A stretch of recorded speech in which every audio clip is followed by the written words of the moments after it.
c'est un moyen pour transporter principalement de la donnée. On l'utilise à la fois pour notre réseau de transmission, puisqu'on est amené à transporter de plus en plus de volume de data, et on l'utilise aussi en réseau d'accès, ce qu'on appelle le FTTH, Fiber to the Home. Et donc la fibre optique, en principe, remplace le fil de cuivre avec beaucoup plus d'avantages. Il n'y a pas d'interférence, et on a bien sûr des débits beaucoup plus élevés qu'avec le cuivre.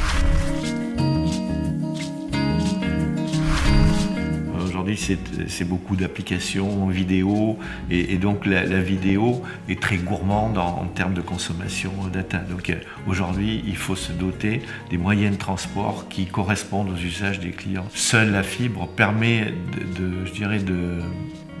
d'offrir ces débits et de transporter les volumes. La fibre, c'est un investissement. Donc quand vous investissez dans un pays, eh bien, forcément, vous participez au développement du pays. Par exemple, ce qu'on appelle les data centers, donc ces centres où on met beaucoup d'ordinateurs.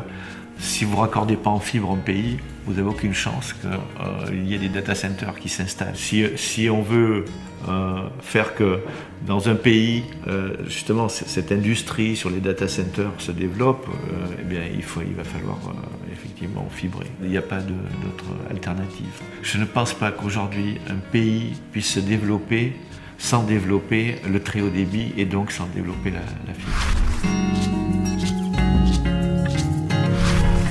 On pense que c'est une stratégie qui est très adaptée au Maroc pour nous, puisque nous sommes un opérateur alternatif. Nous avons l'opérateur historique qui a beaucoup de cuivre, et il est évident que si on veut investir dans le fixe, autant le faire dans les nouvelles technologies. Je pense que le Maroc a un retard qui est dû à cette ultra-dominance de l'opérateur historique sur le fixe, et que le Maroc a besoin de concurrence aussi sur le fixe, parce que c'est la concurrence qui pousse à l'investissement, qui pousse à la qualité, qui pousse à des tarifs qui soient compétitifs.